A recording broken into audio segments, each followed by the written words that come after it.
দয়া করে আমার শেষ ইচ্ছাটা তুমি পূরণ করে দাও। কি সেটা? আমার একটা চোখ তুমি নষ্ট করে দাও, যাতে কিছু আমি চোখে না দেখতে পাই।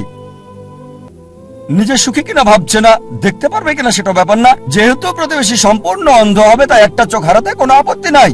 প্রতিবেশী কেন্দ্রিক। আমাদের অনেকে জানে না জীবনের উদ্দেশ্যটা কি। বেশিরভাগই 1 নম্বর উদ্দেশ্যটা হচ্ছে কিভাবে উপার্জন করবে। প্রতিবেশী কেন্দ্রিক, প্রতিবেশীর সাথে প্রতিযোগিতায় লিপ্ত।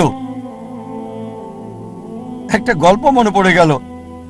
একসময় একজন ফেরেশতা এসে এক লোককে বলল, আমি তোমার উপর খুশি, তুমি যা চাইবে আমি তোমাকে তাই দেব, তবে একটা শর্ত, যা তুমি চাইবে আমি তোমাকে সব দেব, তবে তোমার প্রতিবেশীকে দেব তার দ্বিগুণ।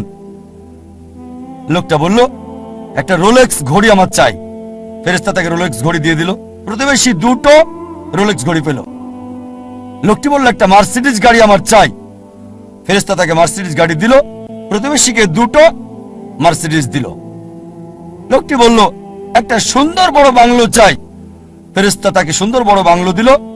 তার প্রতিবেশীকে দেওয়া হলো 2টো সুন্দর বড় বাংলো।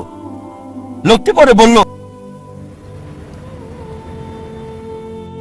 চিন্তা করেন, সে তার নিজের চেয়ে প্রতিবেশীকে নিয়ে বেশি ব্যস্ত। তার জীবন সহজ কিন্তু জটিল সেটা ভাবছে না সে। প্রাচুর্য কি দারিদ্রতা যাই থাকুক, সে বেশি চিন্তিত তার প্রতিবেশীর চেয়ে ভালো জীবন যাপন করা নিয়ে।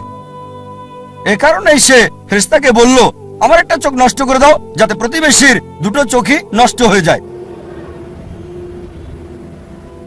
এভাবে আমরা প্রতিবেশী কেন্দ্রিক।